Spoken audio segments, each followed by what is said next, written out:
Hello, welcome back to the channel. I made this Iceberg meme on the subject of film preservation because nobody had done it before, and I also thought that it might be a fun way to actually educate people a little bit on film preservation, because it is something that I think there's a lot of interest in, but not a whole lot of information about, at least accessibly available information. So let's go through this. This works like any other Iceberg meme. So at the top here, we got the people who are, kind of normal film fans who are just starting to get into stuff relating to film preservation. Some of this is somewhat misguided, but that's okay. So, you start getting into things like, you really get into film history, you get into the Criterion collection, Turner Classic Movies. You start watching tons of classic movies. Maybe watch your first silent films, maybe Voyage to the Moon. It's the first for many people. And especially if you watch that and you actually enjoy it, you don't dismiss it. And you're like, this is actually quite good, and I'd love to watch more stuff like this. This is The Sign. And yeah, documentaries like Story of Film and Odyssey by Mark Cousins. This is like a 18-hour documentary about the history of cinema, and it dives into tons of more obscure films, and it does actually touch a little bit on topics of film preservation, just enough to maybe start to get you interested. He visits a few archives and stuff like that, and you can get to know what they look like. Side by Side, this is a documentary with Keanu Reeves as kind of like the host of the documentary, and he interviews various people, famous directors and stuff about,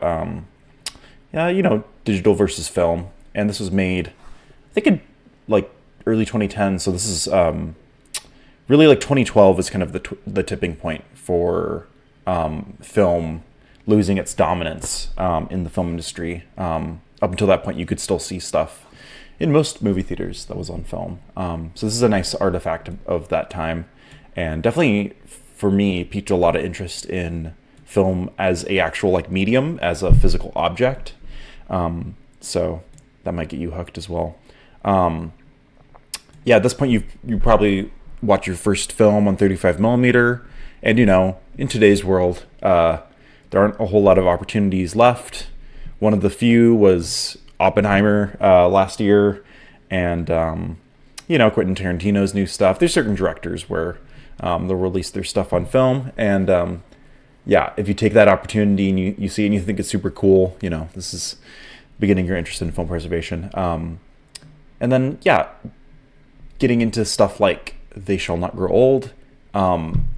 This is something that, as you realize, you may realize as you get kind of deeper into it, that it's actually not film preservation at all.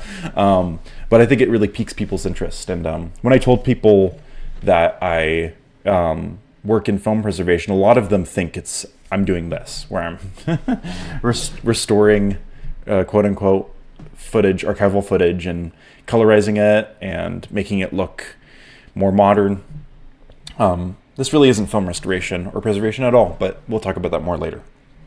And then institutions like BFI, so British Film Institute, realizing that these institutions exist, maybe visiting them or watching some like restorations that they helped with. So that applies for Criterion as well, even though a lot of these companies don't actually do all the restoration themselves. The second tier, this is the Kevin Brownlow tier. Kevin Brownlow is a very, very important figure in film preservation. So we can see this book, The Parade's Gone By Kevin Brownlow. This is a very significant landmark text about early film history, and for many people that work in the field of film preservation, this was a entry point for them. And, just starting to really appreciate silent films, saying things like, silent films are so underrated. Have you guys ever seen like Joan of Arc or Napoleon? There's lots of really, really cool silent films. And once you actually get into them, you get used to, the rhythm of a silent film, get used to the way that you cut between intertitles and the main footage of the film. Once you get used to it, there's just like a whole world. It's represents the first few decades of film. So in many ways, many of the greatest films ever made were silent films. So, Napoleon, Kevin Brownlow directly helped with the restoration of this film, which is famously a nightmare in terms of film restoration. It has ending with 3 different movie screens. So how do you preserve that and present that to people without having 3 movie screens in the same room, especially digitally? So it's a very interesting topic. Also, beginning to understand, this is kind of on the more digital side of film preservation, but the distinctions between 24 frames per second and something like 23.976 frames per second, which might sound like the most like arbitrary and minute detail ever, but it's actually incredibly significant. So when it comes to really fine distinctions and frame rates like this, it is interesting to talk about where these originate from. So there's distinctions between essentially frame rates that are used for cinema and frame rates that are used for broadcast and video and that sort of thing. And back when broadcasted television began to become a thing, it was, of course, in black and white. And those early black and white programs were typically shown at 30 frames per second, actually. And then because of some sort of technical reason I don't fully understand that has to do with the voltage, I think, in the American electrical system. When they started developing NTSC color systems for television, they had to start putting things at 29.97 frames per second. And then, so the things that are shot in 24 frames per second, like film, I believe were shown at 23.976.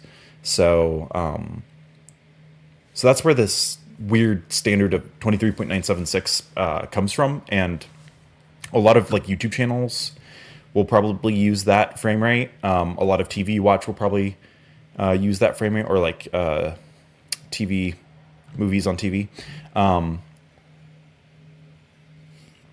So yeah, just an interesting detail, and that's definitely something you can do it like a deep dive on if you're intrigued by it.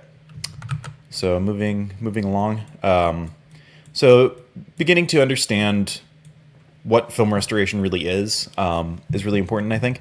And seeing images like this, where you see like a company like Disney doing a film restoration, and like, wait a second, why does the original 35 millimeter print look so orange, and the new releases look so like different, and like why do they take out the film grains? Like, the film grains don't look bad. Like, what's with that? So, just basically coming to the realization that studio restorations tend to be pretty bad, because they're trying to look for the most kind of high-tech appearance that they can create with their classic films when it comes to a company like Disney.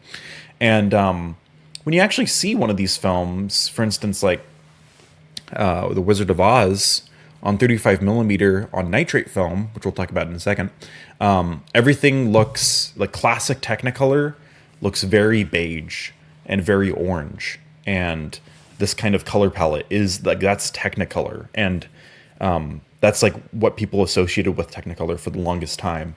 And then when studio restorations came around in like the 90s and 2000s, and they started deliberately moving away from that color palette in order to make it look more modern, Technicolor now I feel like is associated with kind of like a rainbow look, I guess partially because of Wizard of Oz, but it really had a certain color palette like many other color processes did. But yeah, I mean, most studio restorations do a pretty poor job at being accurate to the original theatrical prints. So we'll talk about that more as well. So documentaries like this might help you get more into film preservation as well. So These Amazing Shadows, that's about the Library of Congress, which if you're into film preservation, the Library of Congress is a very cool institution for that purpose. There's a very large campus called NAVCC, or the National Audio Visual Conservation Center, that's in Culpeper, Virginia, and they do like tremendous film preservation work there. It's really crazy. And one part of the responsibilities of the kind of audiovisual branch of the Library of Congress is to preserve or to select certain films for the National Film Registry, which are basically just films that are officially deemed worthy of preservation. So there's a handful of films every year that they pick. And some of them are actually pretty surprising and interesting, the films that they pick. And this documentary gets into a lot of those. And it's a really great way to learn about some, especially American film history, that you might not know about. So when it comes to this other documentary, Film, The Living Record of Our Memory, this is probably the best documentary I've ever seen on the subject of film preservation. It really gets so much right. There's other ones that really get caught up in the trying to kind of depict, I guess, classic film as this magical thing. I could put some examples up on the screen here, but a lot of them, I remember watching one of these documentaries and somebody talked about how nitrate film was made with silver, so it literally sparkles on the screen, and that's not true. That's not true at all. But people like to kind of enchant classic film history and stuff. But this one's really good, very rooted in its interviews with actual archivists, and gives you a really good impression of what it actually looks like to preserve a film in practical terms.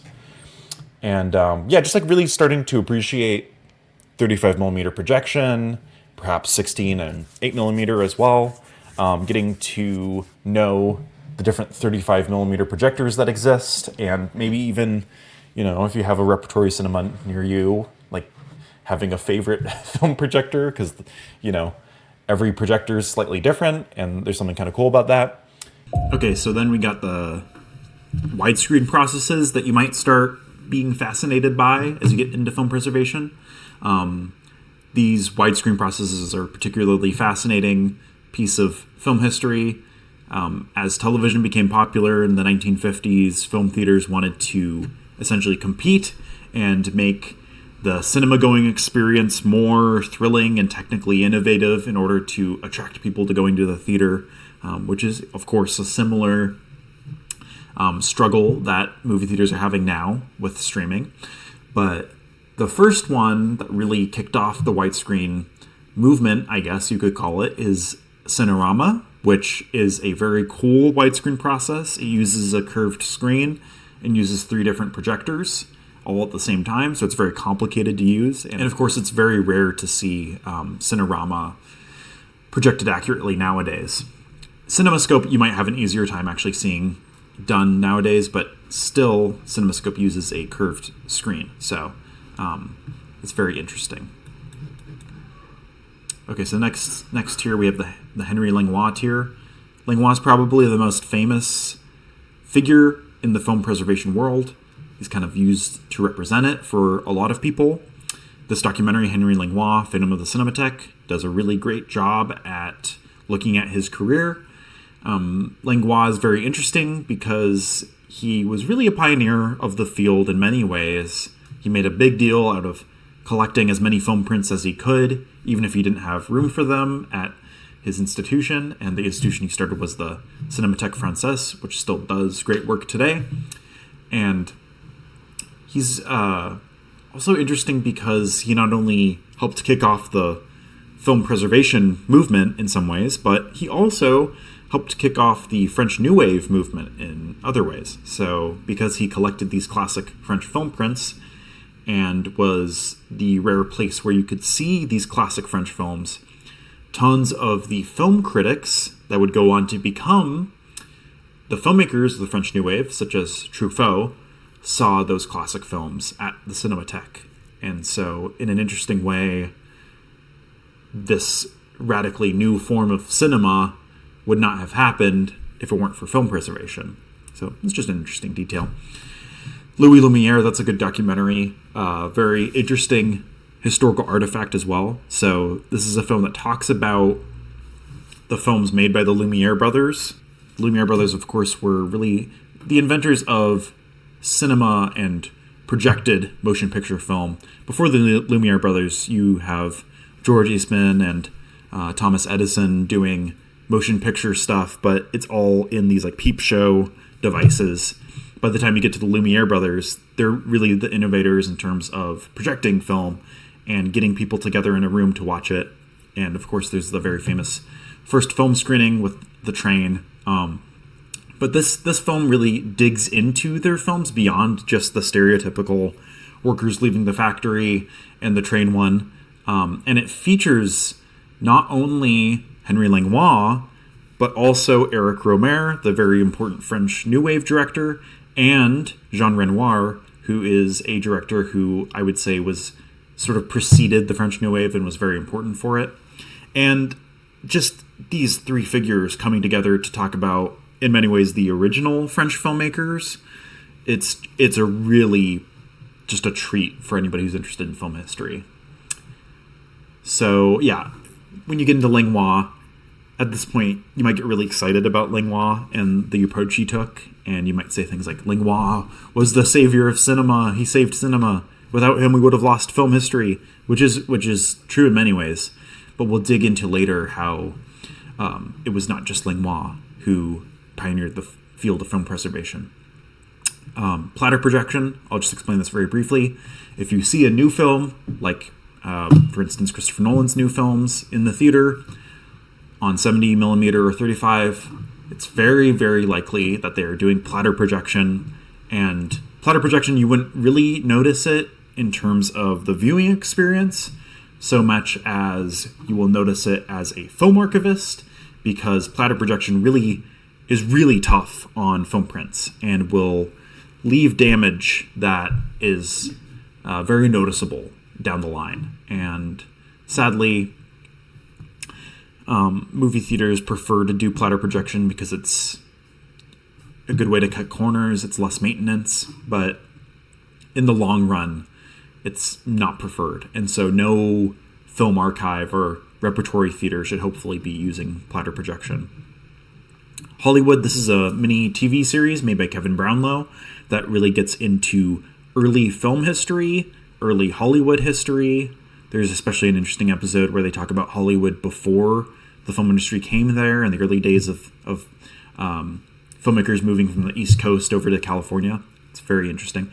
And what really makes that documentary series so significant, so fascinating, is that it has interviews with these early film figures. And in these interviews that you rarely see, because these people are quite old at this point and weren't often giving interviews. And for some of them, I think these were some of the last interviews they gave. So it's really just a great documentary series to watch if you're getting into film history. Persistence of Vision. So this is, of course, the most mainstream, the most accessible explanation of how film projection works. A lot of people think Persistence of Vision really explains how film works generally, how we see those still images moving at 24 frames per second, how we see that as motion. But really, Persistence of Vision only operates as an explanation for how we do not perceive the black between the frames when the shutter goes over the projector. So it is an explanation to some extent, but as you dig deeper, you'll find that it really does not explain probably what you think it explains. And I have a whole video talking about this called The Myth of Persistence of Vision, and we'll talk a little bit more about that later on. As I was moving ahead, occasionally I saw brief glimpses of beauty. This is a epic 5-hour-long documentary, sort of experimental film by Jonas Mekas, who helped co-found the Anthology Film Archive, which is the most famous film archive dedicated to experimental film. And I put this in here because as you get into film preservation, you're also likely to get into rare and interesting film screenings like this one. So this is a film you could probably find some sort of version online, but really there's no good way to watch it besides going in person, seeing the print at Anthology Film Archive, and I think they project it like once per year. I haven't seen it myself, but these types of screenings I dream about going to, of course. And as you get into film preservation, it's hard not to kind of fantasize about going to screenings like this. So FIAF, the Federation of International Film Archives, this is a very historically significant institution. FIAF was begun around the time of World War II, so it's actually been around for a long time. And it does a really good job at creating a sort of collaborative spirit internationally between film archives. FIAF archives exchange films without charging each other fees, and they do stuff like that. So it's really good at building a sense of community internationally in the field. And if you are not only interested in film preservation, but interested in working in film preservation, you definitely have to familiarize yourself with FIAF and all the cool stuff they do. They're really, really great. So you might also get into lost films. So London After Midnight is probably the most famous lost film. People love to speculate about who might have this film, or, you know, like what the film might be like. It's, I think, especially mythical to people because it has Lon Chaney in it, who was a famous star at the time and started many films that are now lost.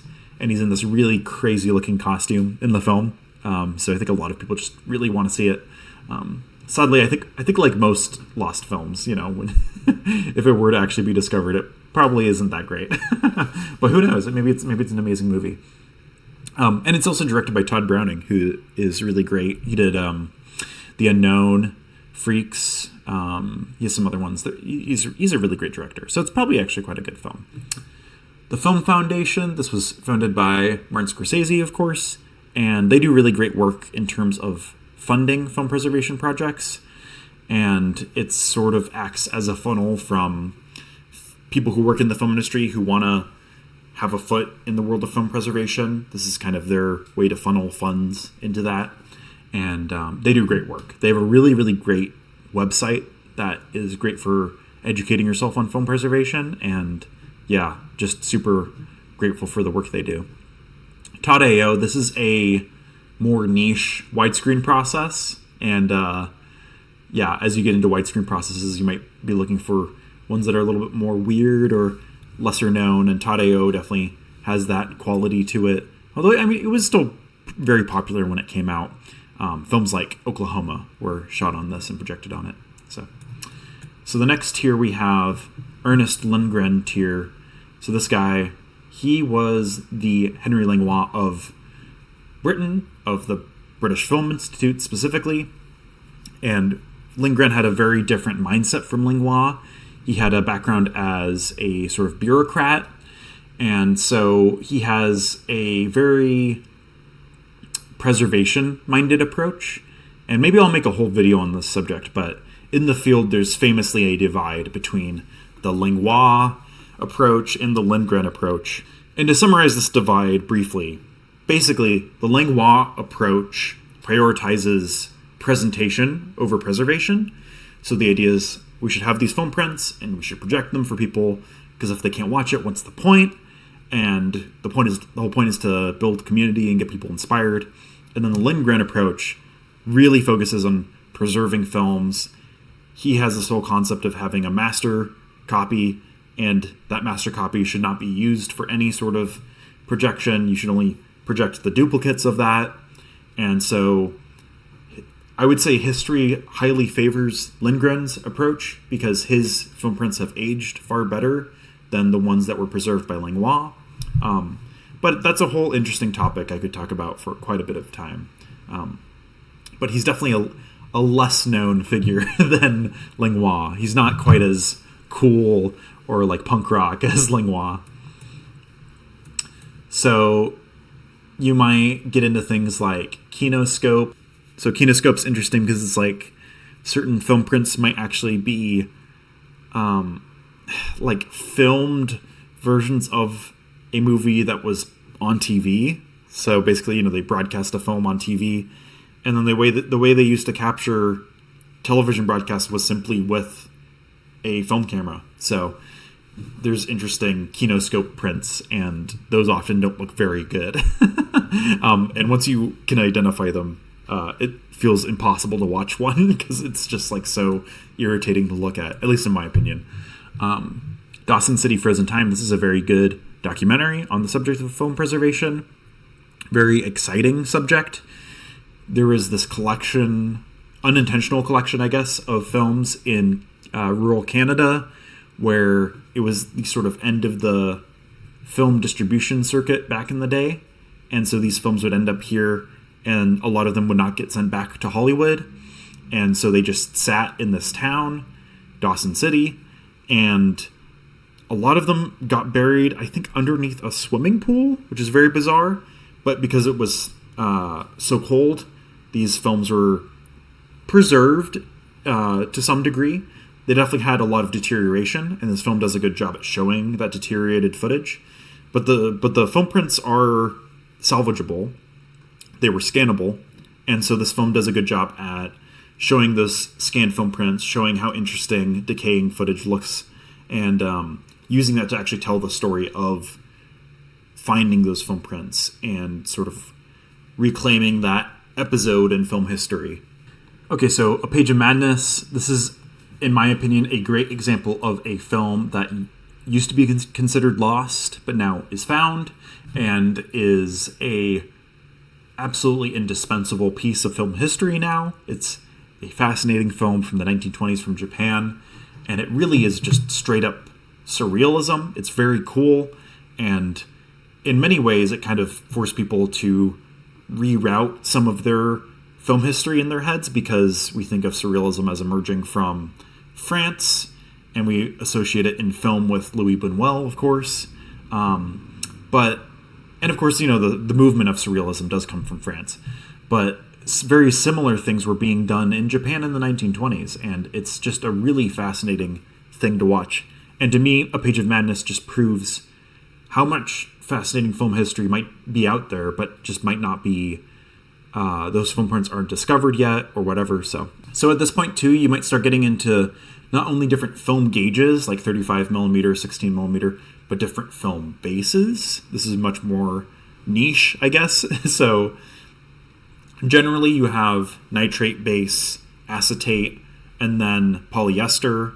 Nitrate is 1950s and before, and nitrate was used for feature film making and was highly, highly flammable. If you hear stories about like the Fox film studio fire or other film studios that had problems with large fires, it was because of nitrate film. It was so flammable. And so acetate film came next and was originally called safety film, and was developed in order to be a safer medium. So 16 millimeter acetate film was actually first used a lot in schools and that sort of thing, because George Eastman of the Kodak company didn't want nitrate film being used in contexts like film projection at churches or schools or whatever, because it you know, the risks were so high. So safety film was really developed for that reason, and then acetate film became the dominant film base for quite a while until polyester film comes around later. But if you get into nitrate and you get to see a nitrate print, a lot of people say nitrate looks better, and I think it does look slightly better. I don't think it looks way better, but I think the reason that nitrate looks better is just simply because it's closer to the original prints. Because the closer you can get to that original camera negative, the sharper the image is going to be. The more you duplicate it, inherently, the more feedback you get, or, you know, dupiness. So nitrate film is just inherently going to be closer to the original experience. And so for that purpose, I would definitely say it's preferable. But I would never gloat about seeing nitrate film or make people feel bad because they haven't seen nitrate film. This feels like a very pretentious thing to say. You also might get into the history of pre-cinema. So this is a pre-cinema device created by Joseph Plateau. It's called a phenakistoscope. And these sorts of devices you'd spin them around, it would create a sort of animation.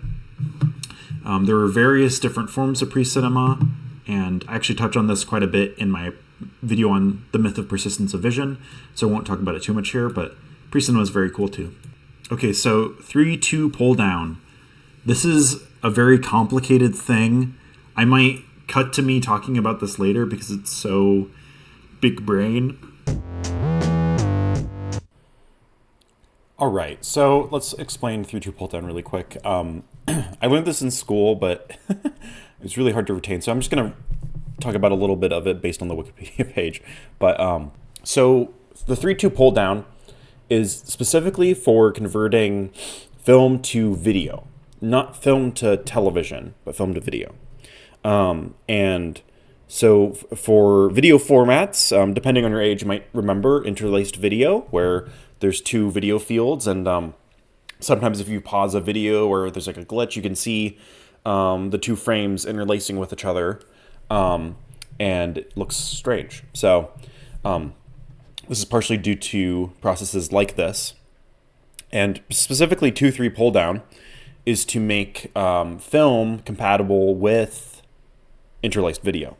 So to do 2.3 pull down, as I mentioned earlier, for broadcast, you convert a 24 FPS film to 23.976 frames per second.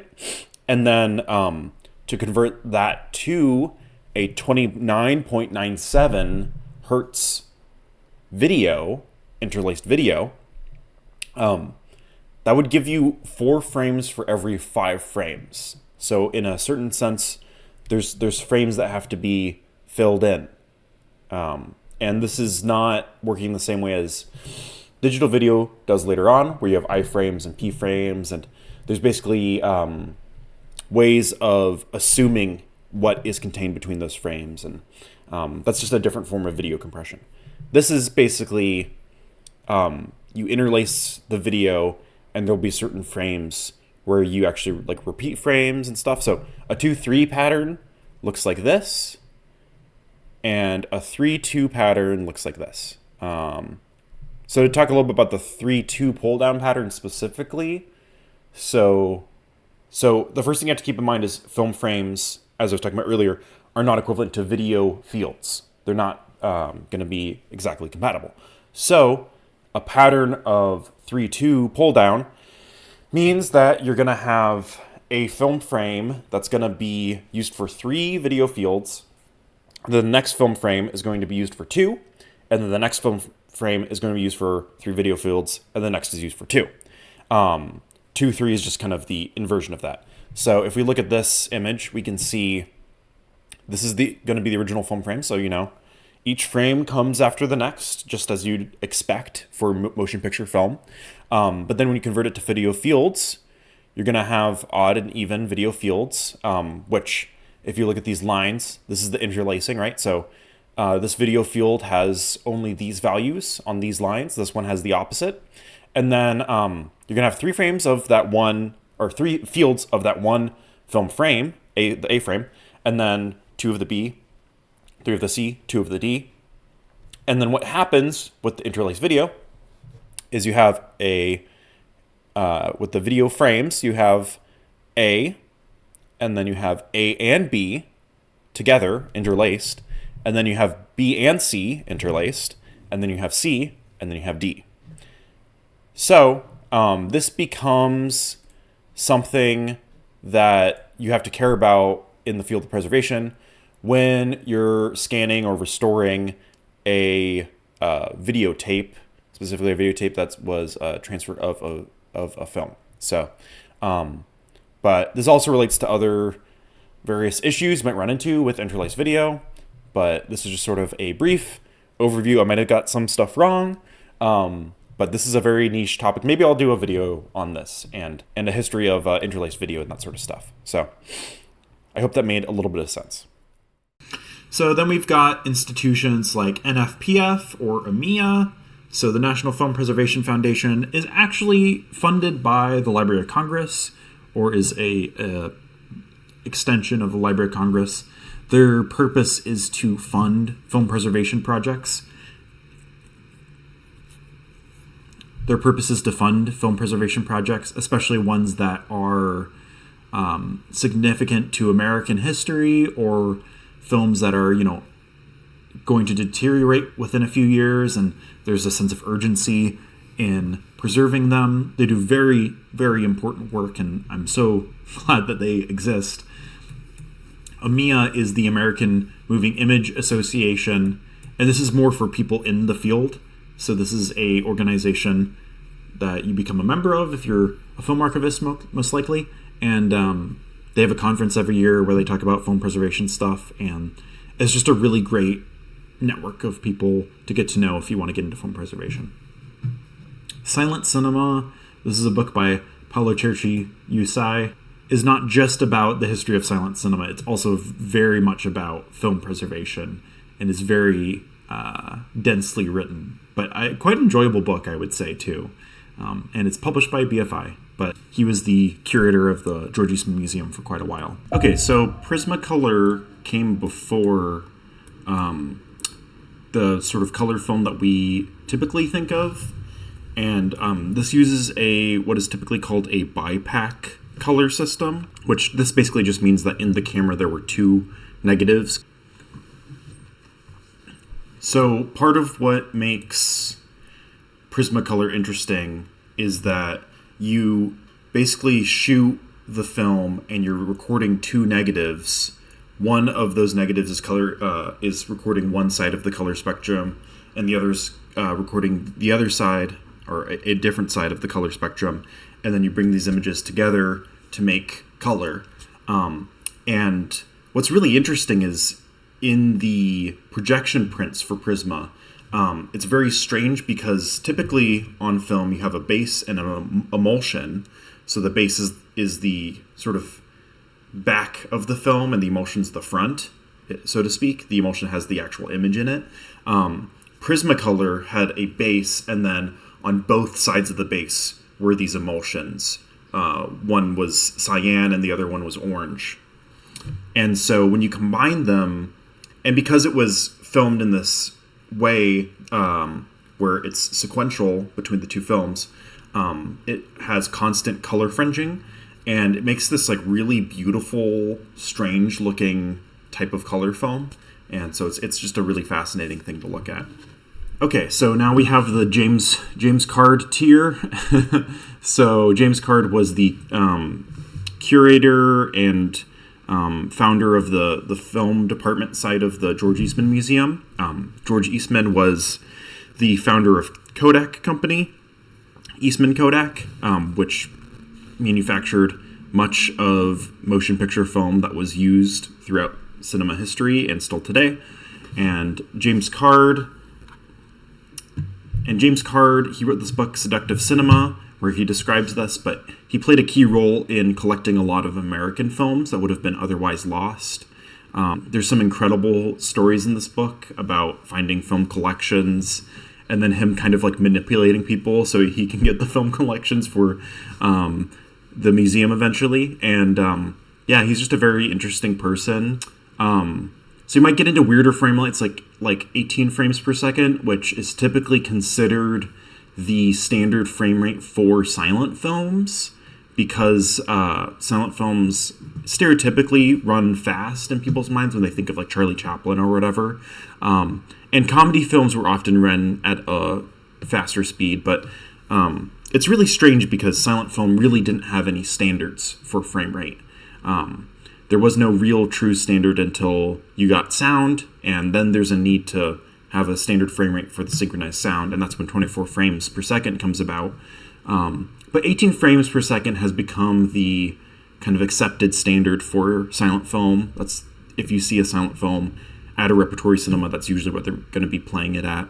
But in James Card's book, he actually talks about how back in the day, if you look at these notes that projectionists would be using, they would actually suggest that you speed up and slow down the film at various points in the film. So it's a whole weird, nuanced topic.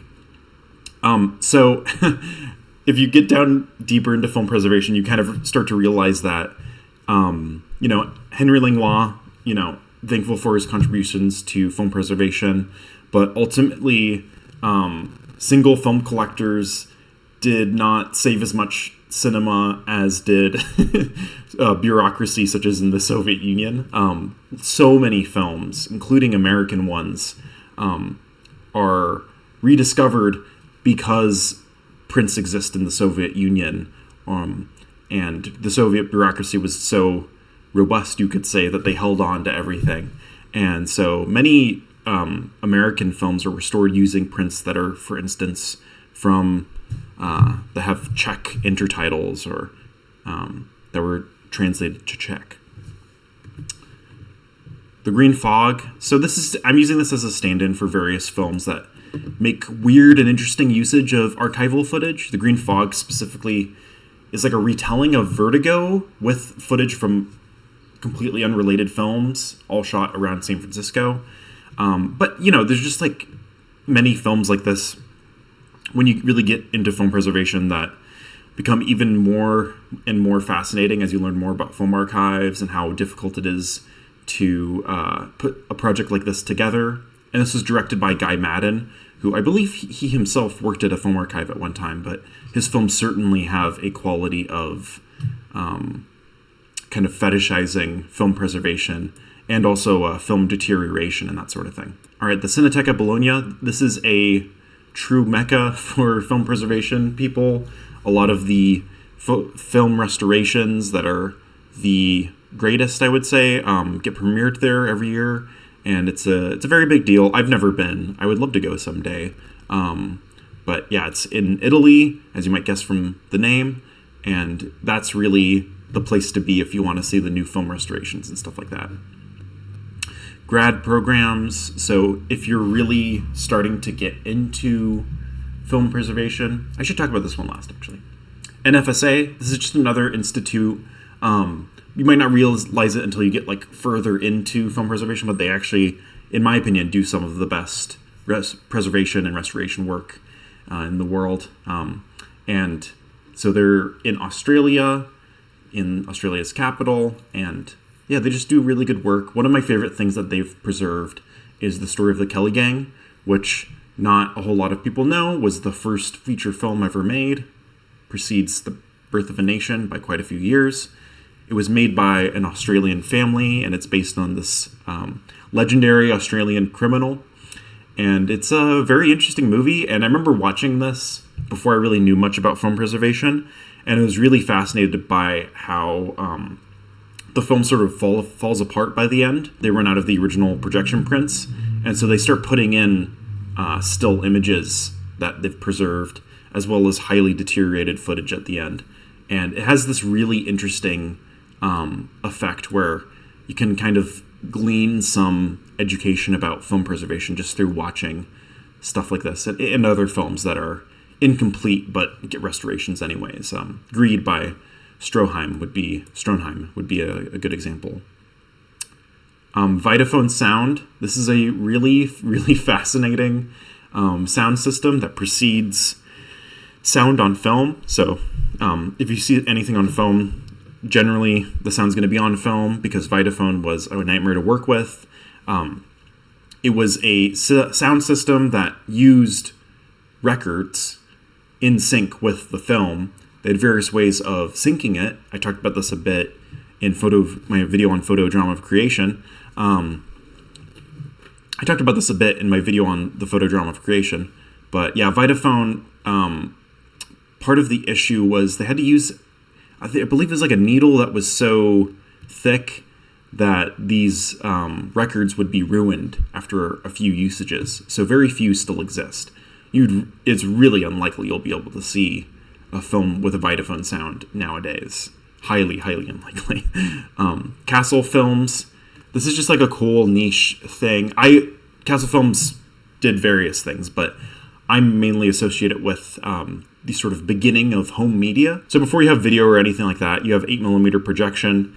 And so Castle Films would put out feature films in 8mm versions, but this doesn't mean that this was the entire feature film. It was actually sort of a greatest hits. So if you had a Castle Films version of King Kong, it would just be the parts with the monkey, basically.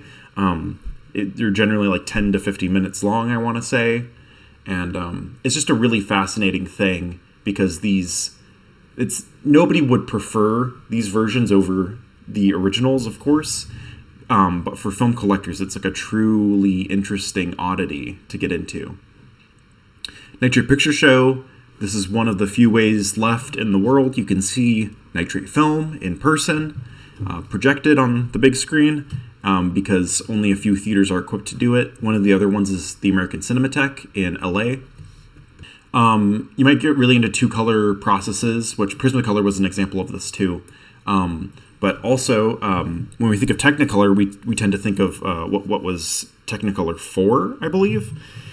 But Technicolor 1, I think 1 through 3 maybe, were all 2-color. So the Technicolor 4 was the 3-strip process, and that's the iconic Hollywood look, Gone with the Wind, Wizard of Oz, all that stuff. That's all Technicolor 4. Technicolor 1 looks way different. I think it also looks very beautiful, like Prismacolor. A whole lot less fringing. But films that actually get restored accurately back to Technicolor 1 and these other 2-color processes, they look gorgeous. I really like how they look. And maybe it's just because they look different from Technicolor. You get kind of used to Technicolor. That these look kind of refreshingly different and interesting. Okay, so the next here, I didn't put a film curator here. This is when you start to become antisocial. You start to become a true archivist.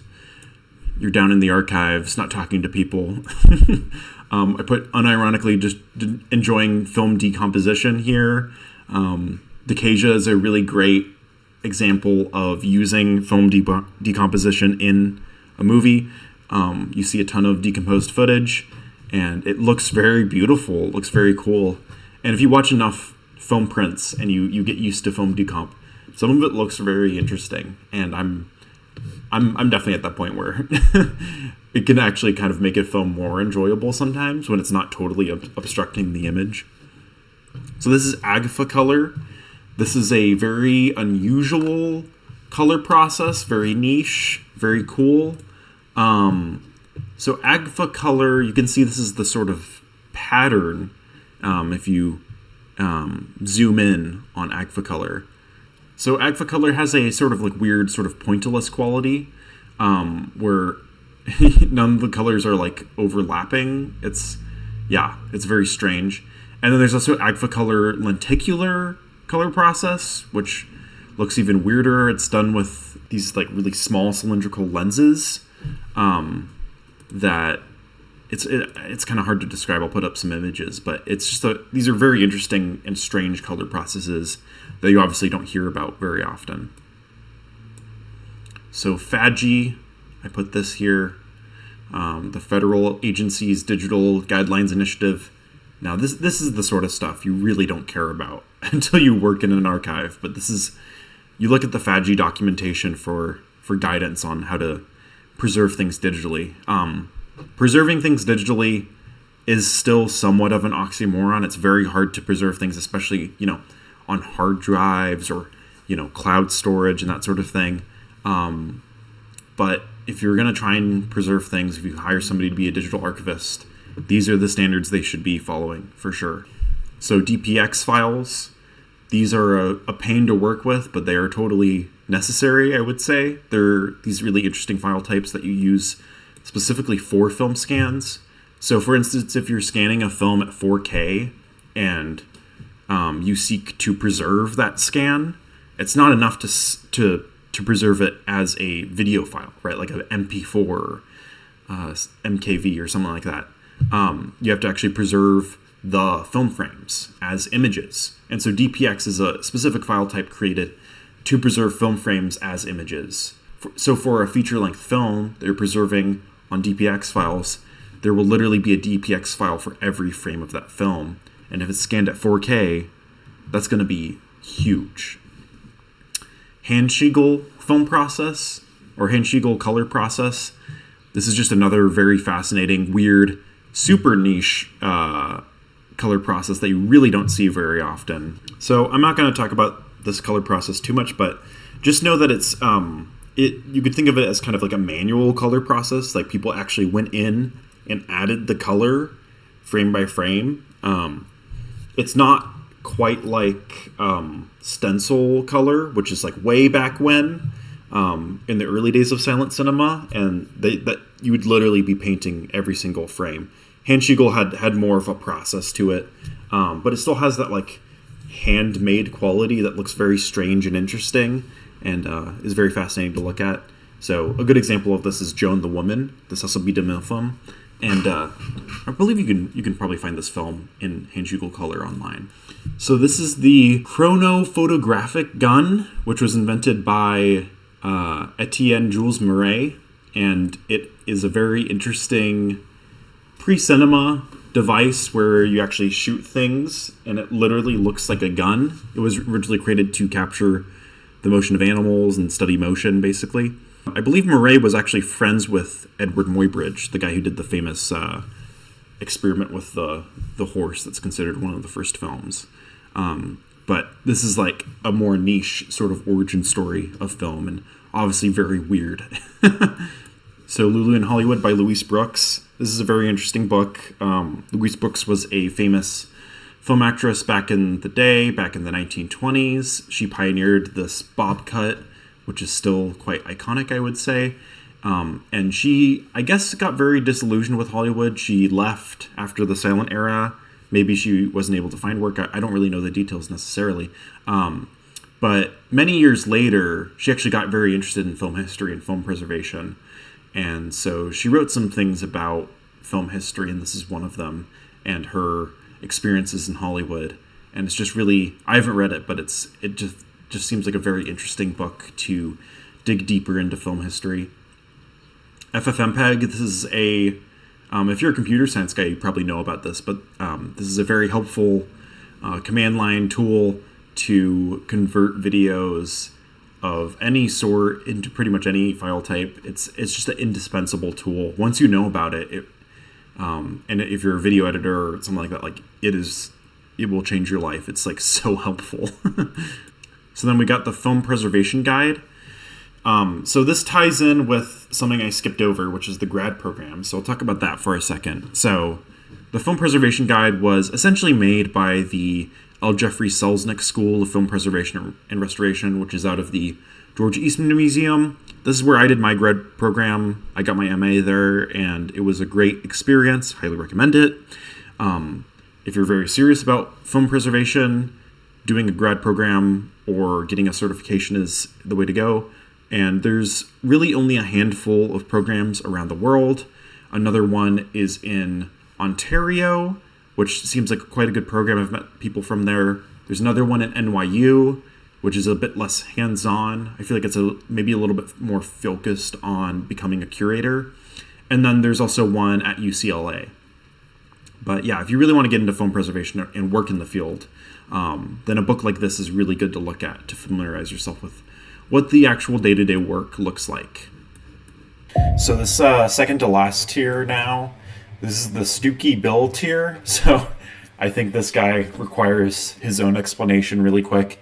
So STOOKY Bill, as you can see, is quite a terrifying puppet.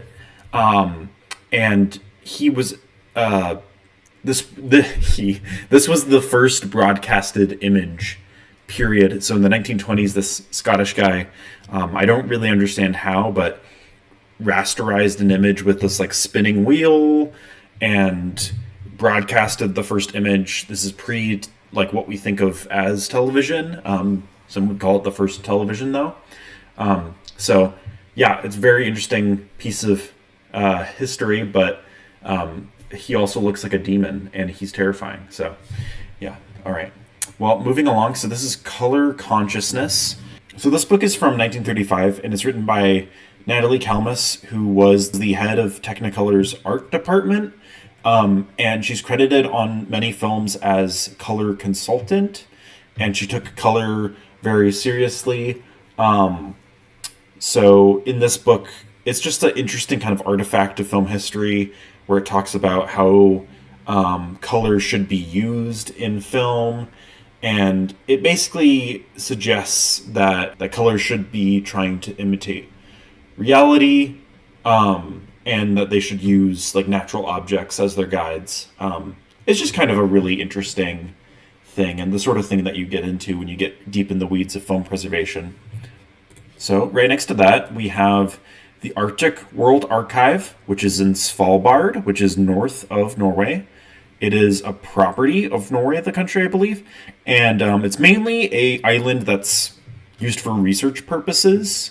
It's, when you think of the Arctic regions of the North Pole, Svalbard is like really fits that image you probably have in your head. And the Arctic World Archive is there partially because cold storage is really just generally good for archival preservation. So it makes sense to make one at the North Pole. And they do a bunch of cool projects. They're more than any other archive maybe focused on extreme longevity. So they're very interesting to look into. And they also work with a company called Pickwill. I don't know how to pronounce their name, but they're designing new types of film bases to preserve film on and other forms of information or something like that. I don't know much about it, but it looks very interesting. So when you get into the history of film archives, you actually learn that Hitler started one of the first film archives. Here's a picture of it. It's just true. And when FIAF was formed, one of the founding archives was this Nazi film archive. And yeah, I mean, we think of Nazism as kind of antithetical towards preservation in terms of the stereotypical book burning and stuff like that, which is all true, of course, but there was another side of it of trying to preserve, I guess, this fascist society they were creating. So interesting niche slice of film history that you don't really learn about usually. So I have some more FIAF related stuff here. So treasures from the film archives. This is truly like not accessible. It's only if you're a member of FIAF can you go through this, but it's basically a pretty comprehensive database of mostly early film at FIAF archives around the world. So if you're wondering if a film print exists and your archive wants to borrow it or something, you can search through this database to try and find which archives have it. And then there's also the FIAF Code of Ethics, which is actually I would say it's a pretty reasonable document that outlines ethics that archives should follow. And by ethics, I don't really mean, it doesn't, for instance, mean we have to make sure the things we're preserving, like the content, is ethical. It's very focused on trying to make the act of preservation as ethical as possible, which kind of means trying to keep things as historically accurate as possible. That's a big part of it. But there's more in that document too. It's very interesting to look into. So these are LTO tapes. So you get into film preservation, and then perhaps as a consequence of that, you might also get into digital preservation. And putting it bluntly, digital preservation is very hard to achieve. Hard drives fail often, and solid-state drives are not super dependable in the archival sense of the word either. And so what's left for many archives who are thinking of long-term preservation is stuff like LTO tapes, which are magnetic tapes. They're still manufactured, and they're probably the most stable medium to put digital information on that is typically used. And LTO tapes, you really just write data to it. It can take a really long time.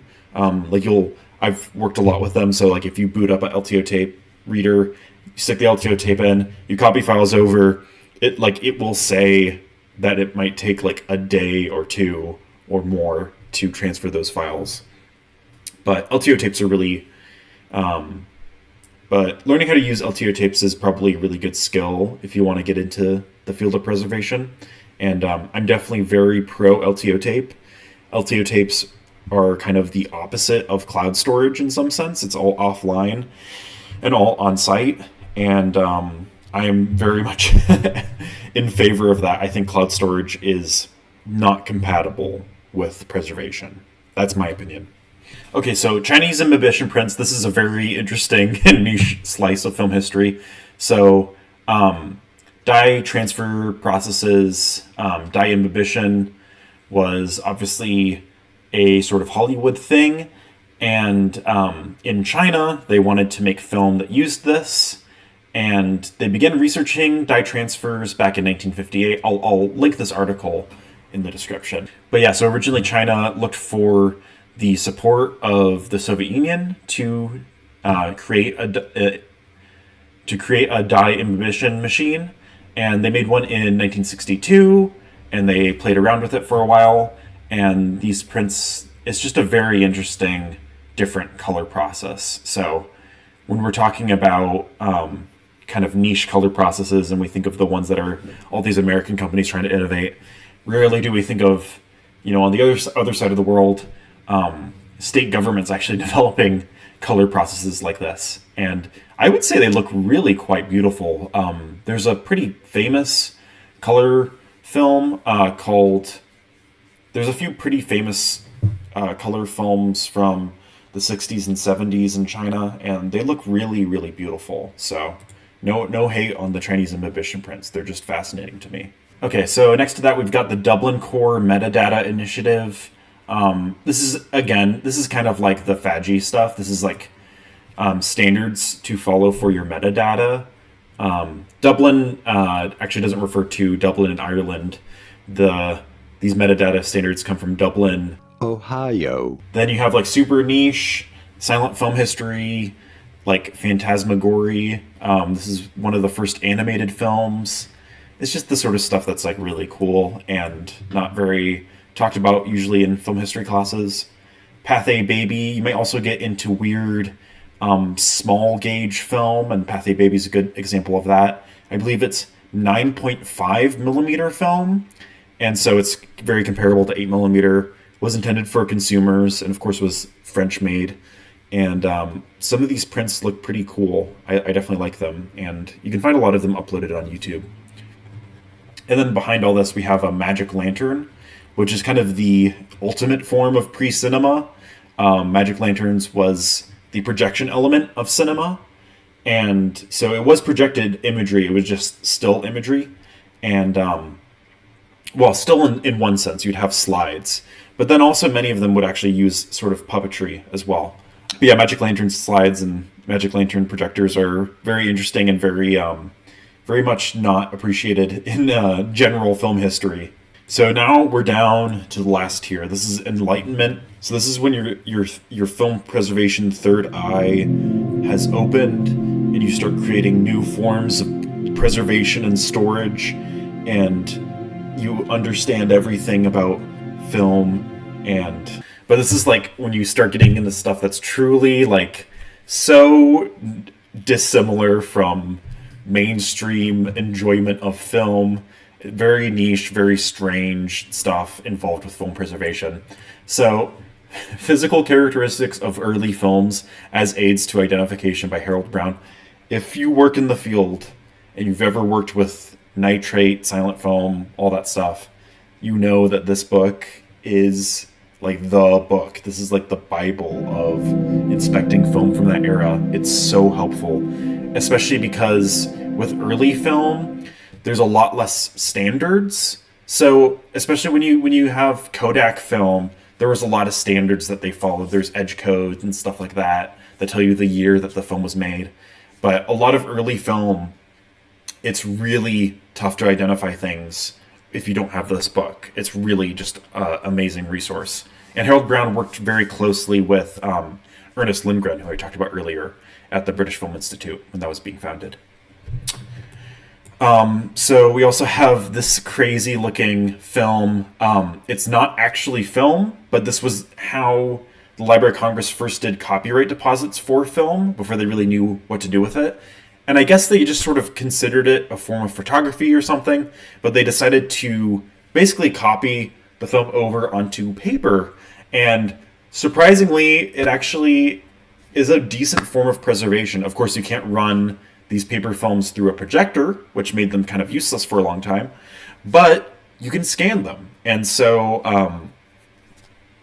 these films, a lot of these paper films have been scanned, and you can watch them, and it's a unique, strange, and rarely used form of film preservation, I guess you could say. So beta movement, I've talked about several different explanations for how we perceive film, and beta movement is kind of the best explanation for specifically how we see motion in film that we have at the moment. Again, I talked about this in my video on it. So when you really get into the history of lost film, you not only enjoy the films that were lost, but even somebody like this actress, Valenska Surat, her whole filmography, her whole body of acting work on film is lost. So she's one of many actors and actresses like this where we can glean some amount of what their film career was like, but we have no real evidence besides stills that they were actors or actresses. And there's something about that, especially this actress, that just seems so mysterious and fascinating to me. But there's quite literally no films by her to enjoy or watch. So, so this is a crazy, it's proposed but also somewhat developed form of preservation and storage. It's data stored on DNA. This is a real thing. It's been done because DNA ultimately can be read as data. You can write data to DNA. And I do know that, I don't know if I can say which one, but a film archive has stored something on DNA storage. And the big question then is how to store these little vials of DNA. And I don't think there's good answers about that yet, but that could be the future maybe of preserving data, like digital data, I guess. But it's a very weird thing. I don't know. It kind of freaks me out. I don't really like it, but maybe it's the future. Who knows? Raw Cooked. So this is a very niche piece of software that's used in film archives. So Raw Cooked takes DPX files and then losslessly compresses them into the video codec FFV1, and then the container it uses is MKV Matriska video file. And this is a really important thing for archives to use because it allows you to store all the DPX files in a more data efficient way, but without losing any data. So I've worked with it before, and you can uncompress all the data and you'll get back all of those DPX files, which is pretty neat. Then we have something like this where it's like films that aren't even really films. So Passage of Venus was shot, it's just a few images of a planet moving in the sky, but it's sequential images, so some people consider it a movie. It was made in the late 1800s, so I mean, like at this point you might start getting into the 1800s films, you know, like if the Lumiere brothers are too mainstream and too late for you, you can really get into the pre-Lumiere, pre-Edison stuff.